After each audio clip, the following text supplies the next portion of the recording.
Agustina era una estudiante de medicina que se mudó a una nueva ciudad donde estaba su universidad para con mucho anhelo sacar su título adelante. En medio de su soledad en aquel nuevo lugar, aceptaría la invitación de uno de sus vecinos para cenar, pero poco imaginó ella que había entrado a la boca del lobo y que esta persona estaba en realidad turbiamente obsesionado con ella. Y esto trajo consecuencias fatales bajo la terrible frase: si no eres mía, no serás de nadie. Hoy hablaremos del espantoso asesinato de Agustina Fernández.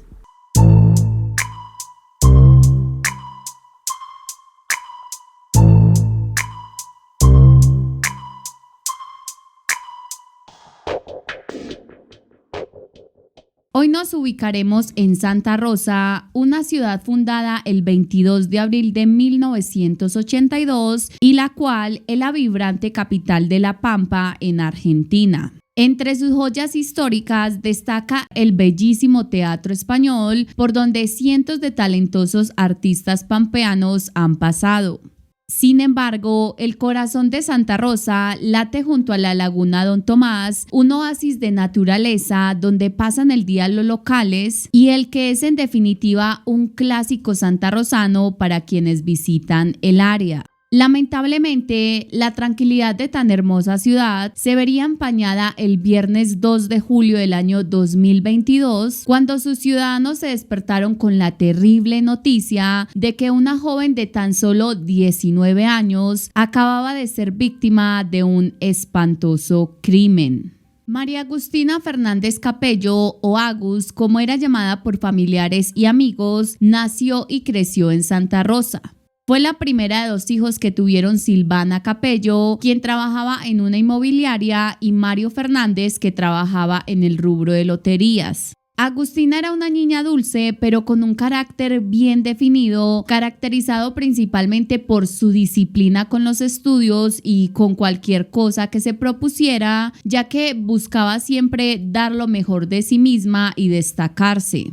Desde joven, a diferencia de muchos de sus compañeros de secundaria, pudo definir con facilidad cuál sería su profesión. Su sueño era ser doctora. Sentía que esa era su vocación, así que con esa misma convicción se lo manifestaría a sus papás, a quienes les expresó además que no tenía un plan B para su futuro, porque sí o sí estaba destinada a ejercer en el campo de la medicina. Silvana y Mario, por su parte, no dudaron en apoyar a su hija para cumplir sus sueños, ya que verla graduarse con semejante título sería un orgullo también para los dos. En el año 2020, durante la pandemia que sacudía fuertemente al mundo, la joven comenzaría a hacer un curso de auxiliar de cardiología, un área que le apasionaba, y de forma paralela daría inicio a su carrera en la Universidad Nacional de Comahue en modalidad virtual debido a las medidas de protección contra el contagio por COVID-19. El primer año supuso un reto y un desgaste mayor del que habría esperado, ya que al no tener la facilidad de acercarse a sus profesores en el aula al finalizar las clases para resolver inquietudes o no tener un grupo de compañeros de estudio, hicieron que sus esfuerzos por aprender tuvieran que ser mayores que quienes tenían pues como el privilegio de asistir a las clases presenciales. Por ese motivo, la joven hablaría con sus papás para que analizaran la posibilidad de que ella se mudara a un lugar que quedara cerca a la universidad, ya que esta está ubicada en la ciudad de Cipolletti, en la localidad de Río Negro, a más de 6 horas en auto. Después de conversar con detenimiento el asunto, ambos padres aceptarían pagarle un apartamento en Cipolletti, ya que a pesar de que eso requería un esfuerzo para los dos, sabían que su hija sabría apreciarlo y aprovecharlo bastante.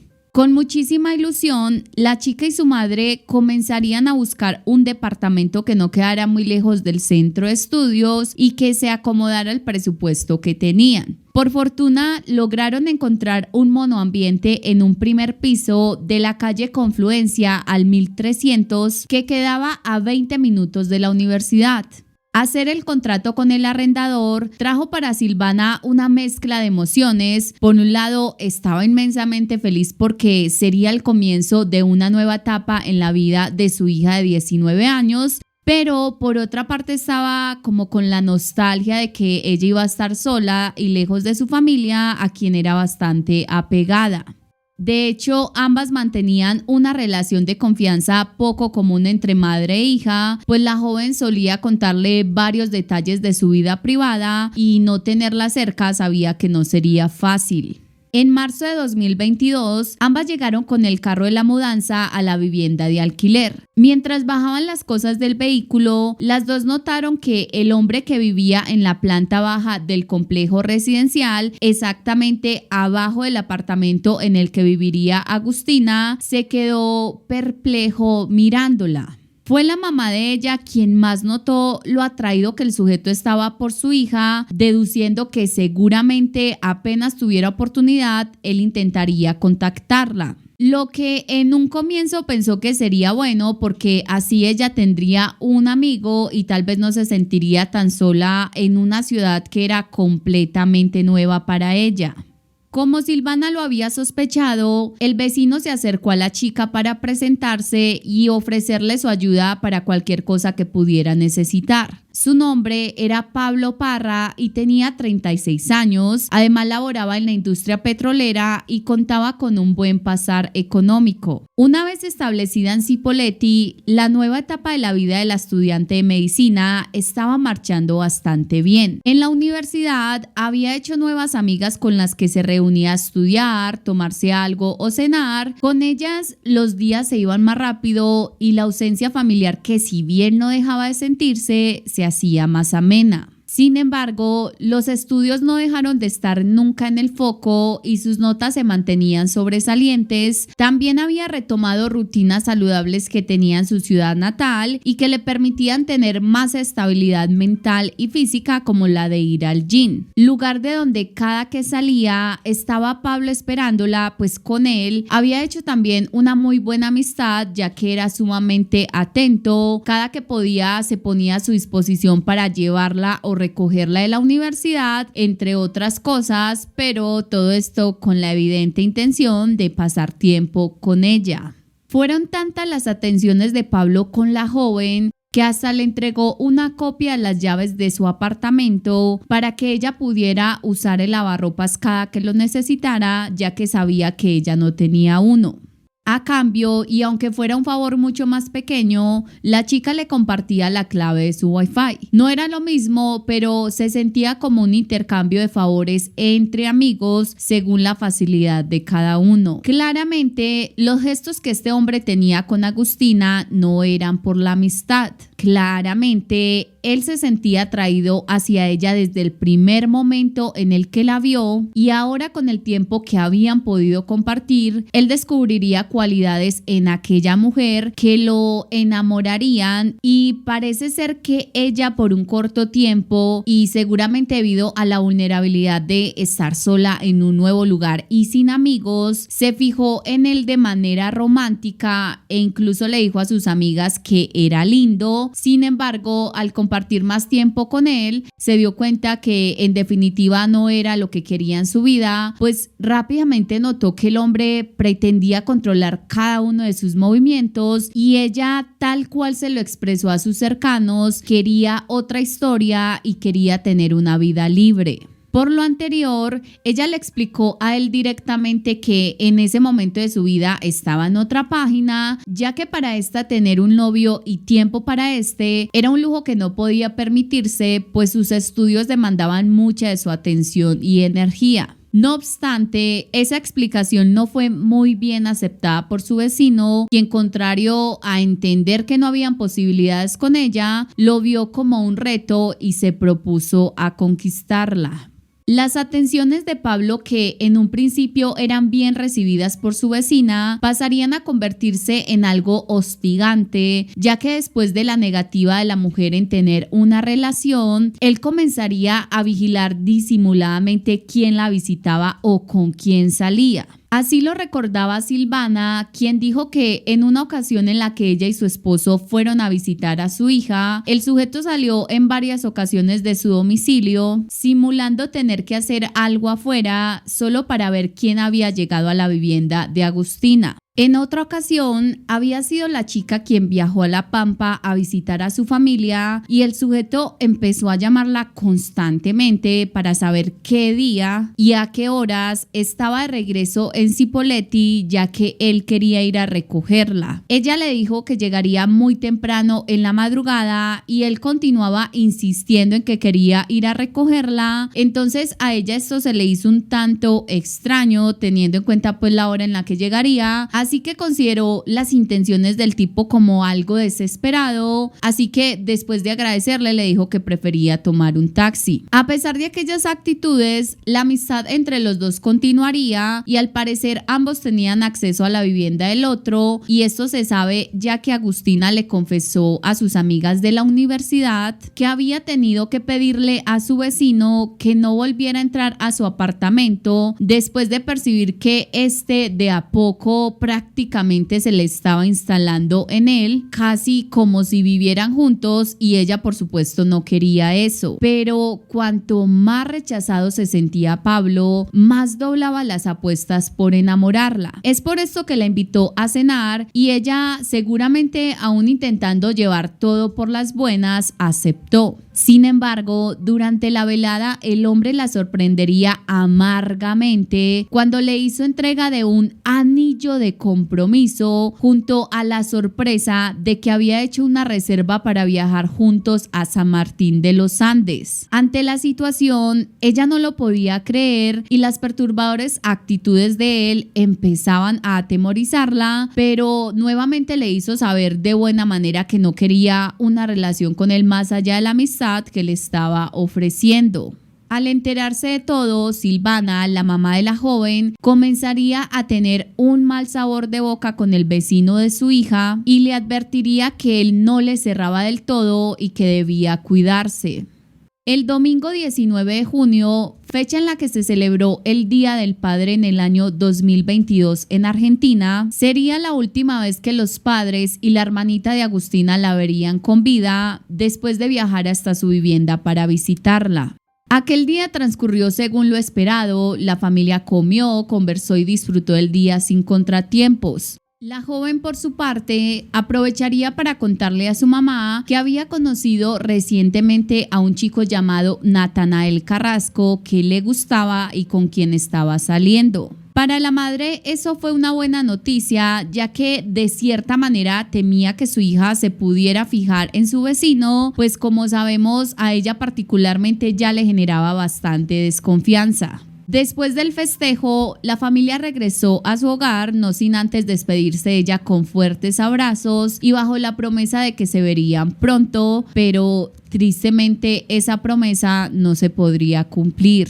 2 semanas después, exactamente el sábado 2 de julio del año 2022, a eso de las 9 de la noche, Mario y Silvana recibían la peor de las noticias que quisieran no haber recibido jamás. Agustina había sido atacada a golpes y se encontraba luchando por su vida en el hospital Pedro Mogillansky, a donde rápidamente llegaron para verla y tratar de entender qué le había sucedido.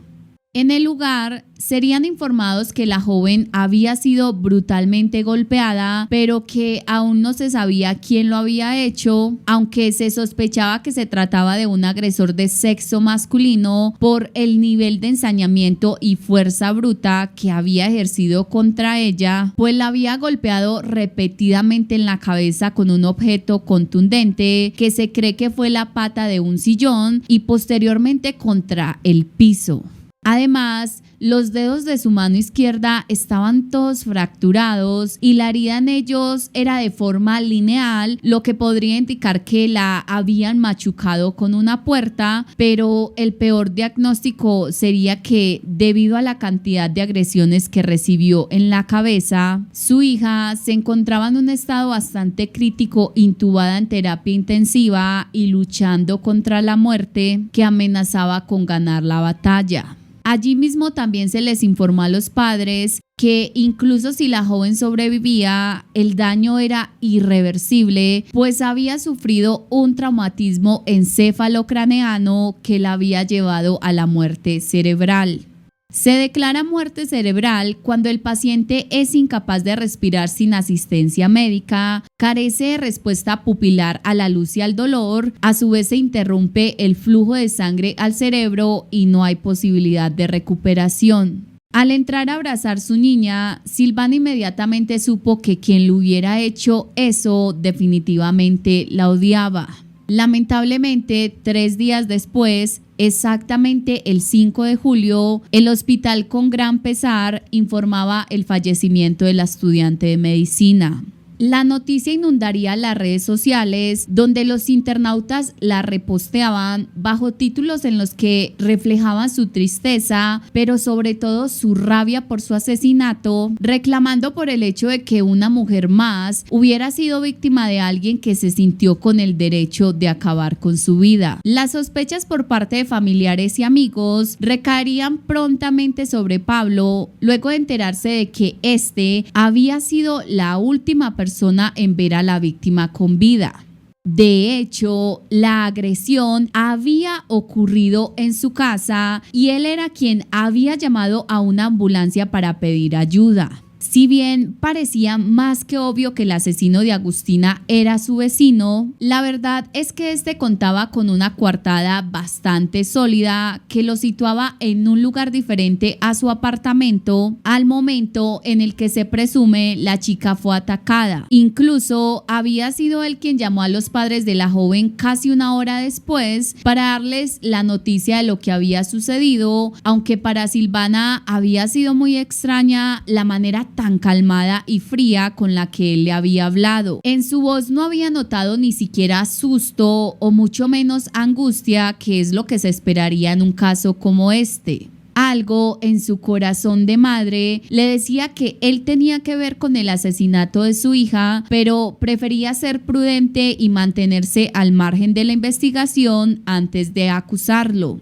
Pablo sería interrogado por las autoridades y, según su versión de los hechos, el sábado 2 de julio en la tarde, cuando caía el sol, él invitaría a su vecina a cenar a su casa. Agustina aceptaría y, estando allí, ambos empezaron a cocinar y ella se ofrecería a hacer una ensalada. El anfitrión le dijo que mientras ella hacía eso, él saldría a comprar algunas cervezas y un helado para disfrutar después de comer. A eso de las 7:20 de la noche, Pablo salió de su casa rumbo a la de sus padres a entregarles una parrilla que le había prestado hacía unos días atrás. Allí se tardaría un poco más de lo pensado, ya que se había quedado conversando un rato con ellos. A eso de las 8 de la noche se dirigió al mercado donde compró las cervezas y después a la heladería Grido para llevar el helado que había prometido. Aproximadamente 1 hora después estaba de regreso en su vivienda y estacionó su vehículo afuera. Antes de entrar, pasó rápidamente a saludar a Leo, el dueño de un almacén que quedaba cerca.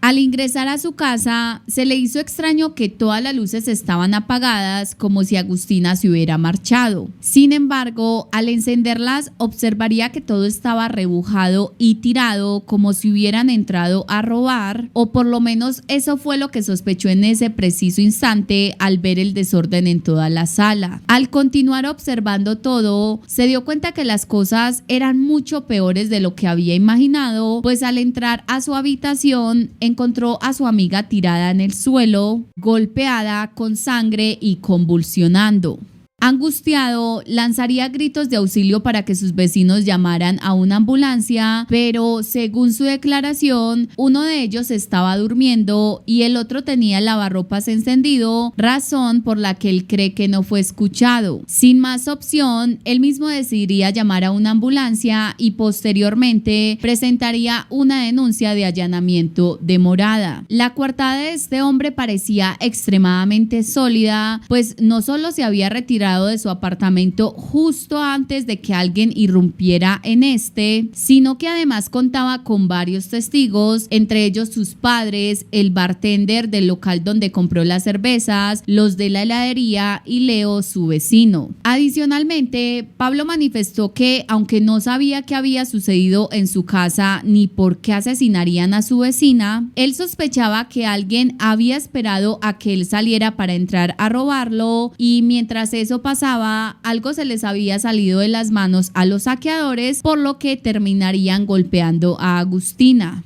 Lo anterior lo decía basándose en que al ver su domicilio todo tirado, decidió revisar lo que se habían llevado y ahí notó que su celular, el cual había dejado cargando, no estaba en su lugar y nunca pudo encontrarlo. Casualmente, lo mismo ocurrió con el celular de la víctima. También dijo que le faltaban $1,000, una cadena de plata grande y un bolso deportivo con ropa adentro, por lo que en busca de pistas se asomó al patio y vio que el tendedero estaba reventado, lo que le hizo suponer que el intruso quizás se había trepado por encima del muro lindero de su patio, pues justamente el terreno del lado estaba deshabitado. Él quiso confirmar su teoría, así que se fue y revisó con mayor detenimiento este lote, y allí encontró una escalera móvil recostada a su pared y con la que ahora se hacía claro el responsable había ingresado a su vivienda. Estos últimos detalles de su declaración fueron los que más llamaron la atención de los investigadores, ya que en medio de la conmoción que se debe sentir encontrar a tu amiga herida de gravedad y convulsionando, él había tenido tiempo para revisar tantas cosas. Un policía resaltaría también el hecho de que en su coartada el hombre contara de manera casi cronometrada lo que había hecho el sábado 2 de julio después de salir de su apartamento. Es por esto que, aún con testigos, él continuaba siendo el principal sospechoso del crimen. Incluso uno de los detectives sugeriría detenerlo para presionarlo hasta que se quebrara y terminara confesando, pero la fiscalía se negó rotundamente a ese proceder hasta que no tuvieran indicios suficientes para considerarlo el asesino de la joven. La autopsia de la víctima arrojaría resultados alentadores para resolver el caso, ya que según expresó el Ministerio Público Fiscal, el cuerpo de la chica tenía heridas en sus manos y brazos compatibles con un intento de defensa, que además dejó un rastro importante en la uña del dedo índice de la mano derecha y en el pulgar de la mano izquierda, pues allí tenía restos de piel de un tercero que se pudo demostrar después pertenecía a un hombre quien muy probablemente era su atacante. Rápidamente, este ADN se comparó con el de Pablo, que lo había entregado de manera voluntaria, esperando que arrojara una coincidencia, pero desafortunadamente ese no fue el caso, y con esto las autoridades no tuvieron más opción que quitar su atención, por lo menos por un momento, de su primer sospechoso para contemplar otras líneas investigativas. Aunque eso todavía no lo excluía del proceso y mucho menos lo eximía del delito. Aquí es importante resaltar que el trabajo pericial en este caso fue bastante pobre, debido a que, según explicó el fiscal encargado, en el momento de los hechos, por supuesto se priorizó la vida de Agustina, por lo que autorizaron a médicos, camilleros y enfermeros a practicar todos los procedimientos necesarios para salvarla, algo que finalmente no ocurrió, pero que en medio de ese intento claramente no se pensó en resguardar debidamente la escena del crimen, el cuerpo ni la vestimenta de la joven. Un hecho que en definitiva afectaba a la defensa para poder demostrar con evidencia el crimen del que ella fue víctima. La versión del robo, que en un principio había resultado absurda y conveniente por ser Pablo quien la había dado, comenzaría a barajarse como una posibilidad en el rompecabezas policial, y ahora se pensaba que quizás el crimen de Agustina se trataba de un criminis causa, es decir, cometer un crimen para ocultar otro. Según lo anterior, los maleantes habrían entrado al domicilio después de haber visto salir al hombre, desconociendo que que había otra persona adentro con la cual al encontrarse temieron que ésta pudiera arruinar su plan, por lo que habrían decidido asesinarla para después continuar con su robo. Sin embargo, si ese hubiese sido el caso, surgían dos preguntas. ¿Por qué habían infligido tanta violencia a la víctima? ¿Y cómo sabían los ladrones dónde estaban exactamente las cosas de valor, tales como los $1,000 que se supone que Pablo tenía muy bien guardados, pues representaba mucho dinero para él? Con ayuda de los testimonios de los vecinos de la residencia donde ocurrió todo, la policía de Río Negro, en conjunto con la fiscalía, elaboraría un retrato de un sujeto que había sido visto en las inmediaciones de la zona el sábado 2 de julio, el cual contaba con características tan llamativas que se esperaba que su identificación fuera rápida. En el dibujo se visualizaba a un hombre de piel blanca de unos 20 a 30 años de edad, con unos 60 a unos 70 metros de estatura, pero entre las señas más características estaba un tatuaje en el centro de la ceja izquierda que tenía el número 10, acompañado de 4X, 2 a cada lado del número. Cuando el retrato empezó a circular, la comunidad quedó todavía más conmocionada, ya que de por sí el asesinato de la estudiante de medicina los había dejado bastante traumatizados. Ahora a eso también le tenían que agregar el temor de que el asesinato de esta hubiera sido un crimen aleatorio y cualquiera de ellos pudiese ser la siguiente víctima.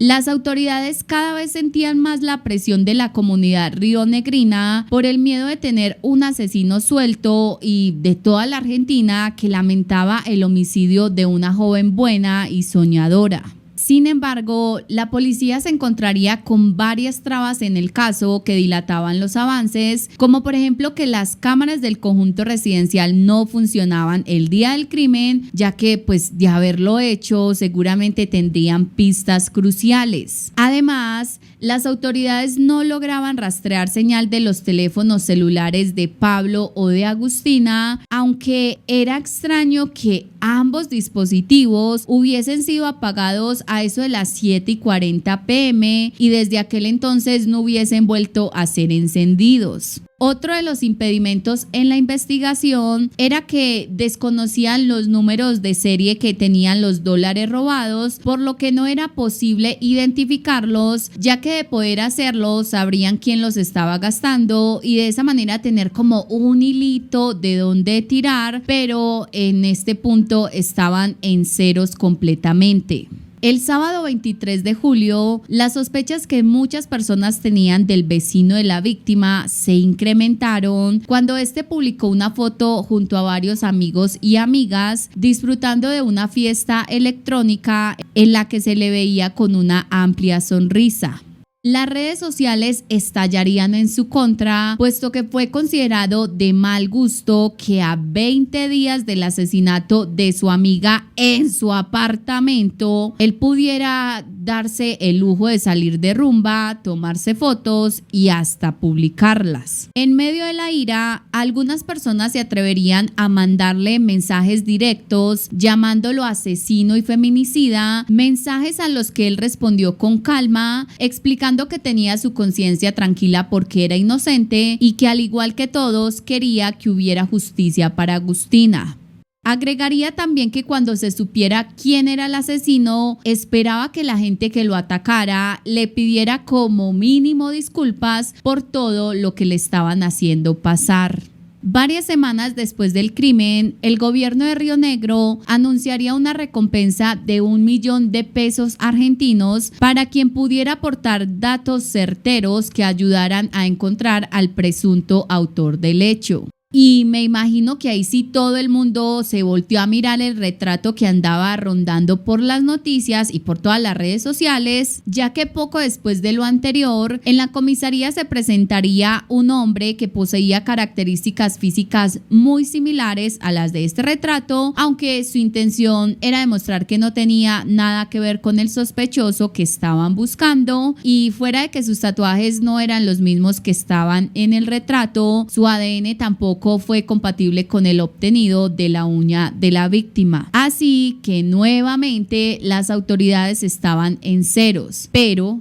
esperen que esto se compone. Después de 6 meses de ardua investigación, pero desafortunadamente sin resultados, los detectives decidirían comenzar de nuevo, esta vez como analizando cada mínimo detalle que se les hubiera escapado a la vista y revisar cualquier pista que ya habían revisado antes. Sería así como este caso daría un giro inesperado para algunos, pero completamente obviado para otros. Las autoridades descubrirían que en un alambre de púas que había encima del muro medianero de la casa de Pablo, había un pequeño y aparentemente insignificante trozo de tela ensartado. Y ojo al detalle, era tela de jean y de color azul, mismo material y color de varias fibras encontradas por toda la ropa, zapatos y el cabello de Agustina. Después de analizarlo, encontraron que este tenía vestigios de ADN, así que suponiendo que en efecto el asesino había entrado a través del patio, claramente este hallazgo los llevaría a identificarlo. Los resultados no demoraron en llegar y estos delatarían rápidamente que el ADN pertenecía a Pablo. Curiosamente, la misma persona que los condujo a buscar pistas allí, seguramente confiado en que no podía haber ninguna que pudiera delatarlo, pero quedaba demostrado una vez más que no existe el crimen perfecto, solo el mal investigado. Ahora, ¿cómo es que Pablo se pensaba defender de esto? ¿Cómo podía explicar que un pedazo de su ropa estuviera ensartado en ese alambre de púas? Antes de capturarlo, las autoridades debían reunir la mayor cantidad de pruebas en su contra. Durante este proceso, la investigación debía mantenerse en total reserva para evitar que el sospechoso se diera la fuga, ya que tenía la capacidad económica para hacerlo, y debían aprovechar que él, muy confiado en su crimen perfecto, se mostraba colaborativo con la justicia y seguía su vida con normalidad en Cipolletti. La fiscalía recogería el testimonio de más de 100 personas residentes de la zona donde había sido asesinada la joven, pero ninguna señalaba haber visto algo extraño antes o después del crimen, ni haber permitido el ingreso de personas ajenas al complejo donde vivían. No obstante, los vecinos del apartamento de Pablo confesarían que el sábado 2 de julio habían escuchado un golpe bastante fuerte y los gritos de una mujer diciendo «Pará, pará». El equipo policial procedería entonces a analizar unas 200 horas de videos de las cámaras de seguridad públicas y privadas cercanas al área, que les permitió entender aspectos estructurales del complejo residencial que dificultaban la entrada de personas ajenas a él, por lo que no había manera de explicar cómo uno o dos individuos habían logrado burlar la seguridad sin ser vistos por nadie, y eso hacía que la tensión se continuara manteniendo en Pablo, pues claramente él no levantaría sospechas ya que vivía allí. También se analizó unas huellas dactilares halladas por el equipo forense en el marco de la puerta de la habitación donde fue ultimada la joven. Estas se determinaron que pertenecían únicamente a Agustina y a Pablo, y las cuales se creen que serían del momento en el que la chica intentó huir, como que agarrándose el marco de la puerta, por lo que entonces su atacante, impidiéndole esto, habría cerrado la puerta con brutalidad,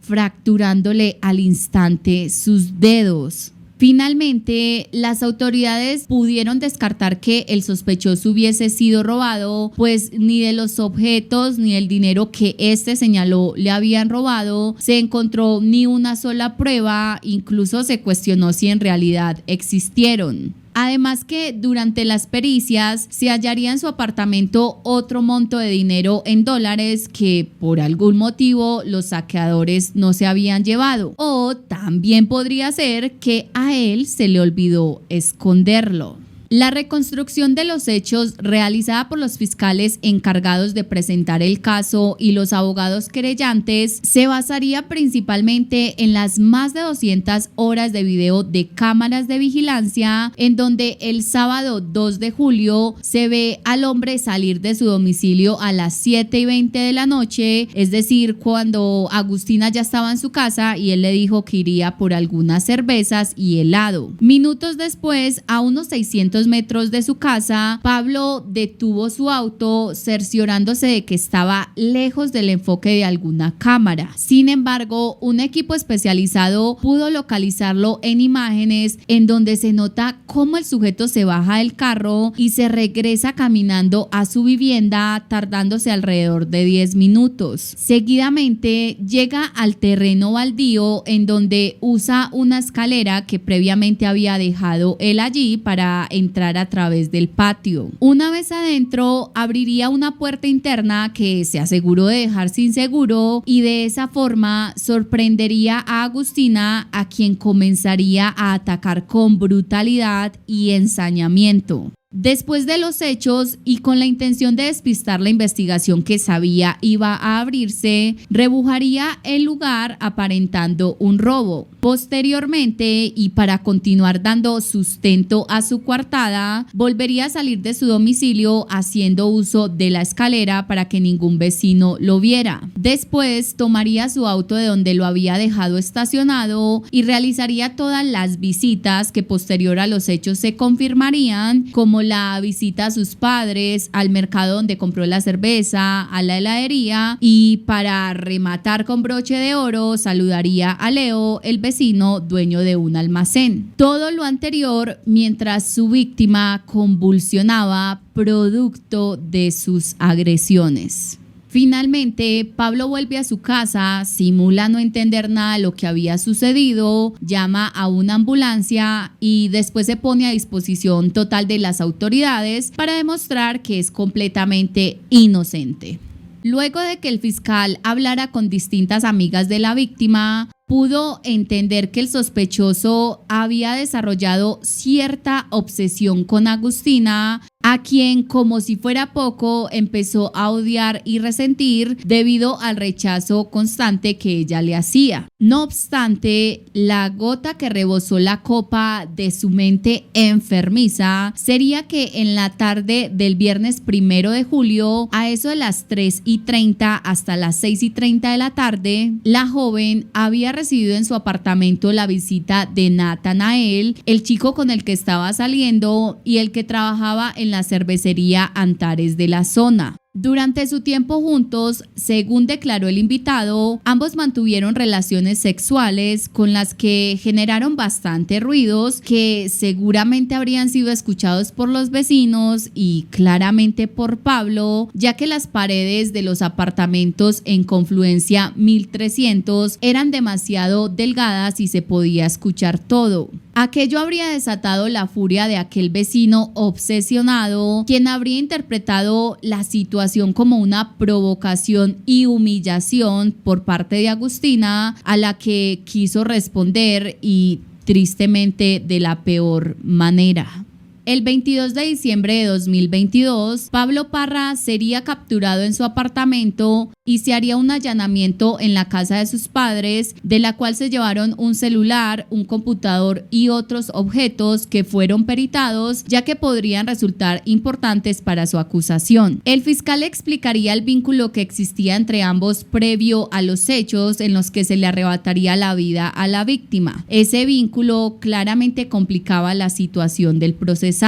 Después de la captura, la fiscalía pediría prisión preventiva para Pablo, argumentando que si el hombre quedaba en libertad, podría continuar haciendo cosas para entorpecer la investigación, como desaparecer pruebas, fugarse e incluso representaba un peligro para los testigos, especialmente para las amigas de Agustina que habían declarado en su contra y que habían manifestado el temor de que este sujeto tomara represalias por ello. Así que solo si él estaba en custodia policial, ellas se animarían a testificar en el futuro. Afortunadamente, la jueza en efecto decidió que existían pruebas suficientes para mantener al hombre en prisión preventiva debido a la gravedad del delito del que se le acusaba, que era feminicidio agravado. En mayo del año 2024 se daría inicio al juicio contra Pablo y allí la defensa de este hombre cuestionó duramente la pobre investigación en el caso, pues sentían que habían acusado a su cliente en base a imágenes de cámaras de seguridad donde supuestamente se ve un auto, pero según el abogado ese no era el auto de Pablo. Además, también intentó usar el argumento de que si bien era cierto que la víctima se había defendido del atacante, y por eso tenía restos de piel en sus uñas, porque estos no correspondían con los de Pablo. Con esto básicamente concluyendo que si la defensa de la joven no había podido probar esto era porque simple y sencillamente el acusado era inocente, incluso dirigiéndose al jurado para decirles: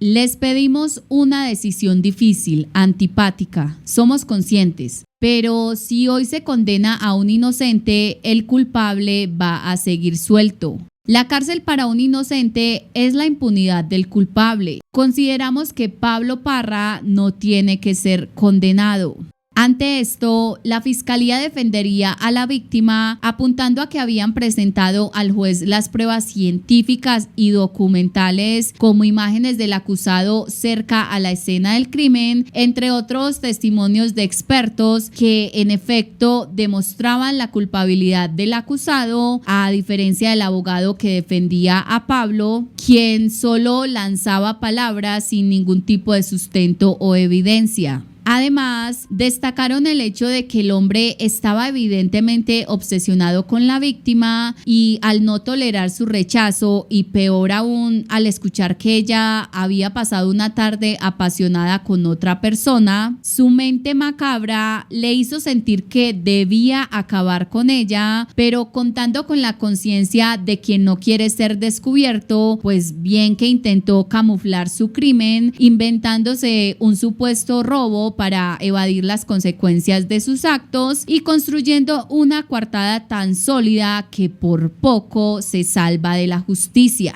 Luego de un intenso juicio y 8 jornadas de declaraciones, de escuchar los alegatos y evaluar las pruebas presentadas, el día 15 de mayo, Pablo sería declarado culpable del feminicidio de Agustina Fernández y la audiencia condenatoria se dio el 6 de junio, donde lo sentenciaron a cadena perpetua y deberá pasar encerrado en prisión el resto de su vida en el penal número 5 de Cipolletti. Ante este veredicto, la familia de la víctima se mostró agradecida con la justicia. Otro caso en el que una mujer más es víctima de la tan problemática frase mía o de nadie, donde un hombre demuestra su incapacidad para aceptar el rechazo y entender un no como respuesta. Justamente con esa conclusión se referiría la madre de Agustina al asesino de su hija diciéndole: a usted, señor Parra, Agustina le dice, no es no.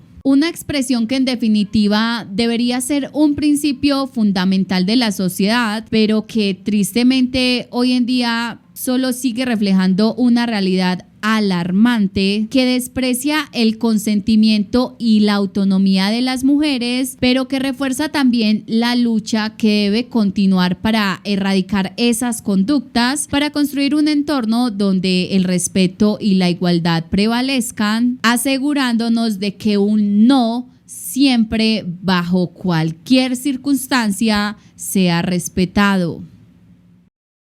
Hemos llegado al final de esta historia. Espero que la narración e investigación haya sido de su agrado. Muchísimas gracias por escucharme, de verdad lo aprecio muchísimo. Recuerden que una forma de apoyar el canal y ayudar para que siga creciendo es suscribiéndose, dejando sus comentarios y sus likes. Eso me hace saber a través de esta pantalla que de una u otra forma pues les interesa el contenido que les estoy creando o las investigaciones publicaciones que les estoy haciendo. Y por si se les antoja conocer un poco más sobre mi vida y lo que pasa detrás de estas cámaras, los invito a seguirme en mis redes sociales. La que más uso es Instagram, pero también a veces me conecto por ahí de vez en cuando en TikTok. En ambas aparezco como Chile Jiménez, creo que el Instagram va a aparecer por aquí en este momento, entonces bueno, muy chévere si me van a seguir por allá. Si se animan y van por allá, me saludan por favor, me dicen hola, TQM, yo les voy a responder por allá también, que es una forma en la que podemos estar más conectados, porque es que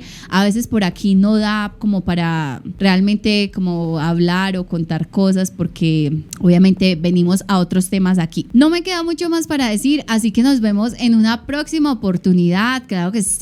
sí, Amix, espero verte por aquí. Y como espero verte por aquí, también tengo que decirte que te tienes que cuidar mucho. Bueno, pilas. Chao.